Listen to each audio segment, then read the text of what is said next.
ಚಿಕ್ಕಬಳ್ಳಾಪುರ ನಗರದ ಸರ್ಕಾರಿ ಪ್ರಥಮ ದರ್ಜೆ ಕಾಲೇಜಿನ ಆವರಣದಲ್ಲಿ ನಗರ ಪೊಲೀಸ್ ಠಾಣೆ ಮತ್ತು ಚಿಕ್ಕಬಳ್ಳಾಪುರ ಉಪ ವಿಭಾಗ ವತಿಯಿಂದ ಅಪರಾಧ ತಡೆ ಮಾಸಾಚರಣೆಗೆ ಎಸ್ಪಿಡಿಎಲ್ ನಾಗೇಶ್ ಚಾಲನೆ ನೀಡಿದರು.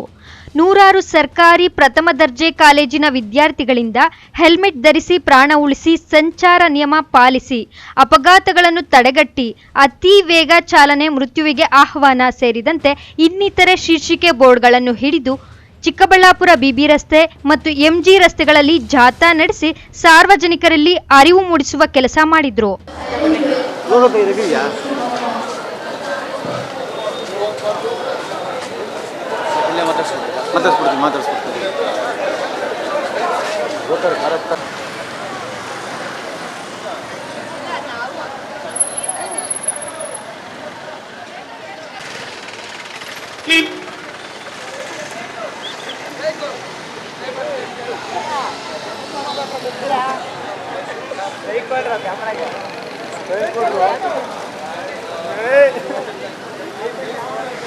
ಬೇಕು ಹೆಲ್ಮೆಟ್ ಧರಿಸಿ ಪ್ರಾಣ ಉಳಿಸಿ.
ಈ ಜಾಥಾ ಕಾರ್ಯಕ್ರಮದಲ್ಲಿ DYSP Shivakumar, circle inspector Manjunath, ನಗರ ಠಾಣೆ ಇನ್ಸ್ಪೆಕ್ಟರ್ ನಂಜುಂಡಯ್ಯ, ಪಿಸಿ ಮುರಳಿ ಹಾಗೂ ನೂರಾರು ಪೊಲೀಸ್ ಸಿಬ್ಬಂದಿಗಳು ಉಪಸ್ಥಿತರಿದ್ದರು.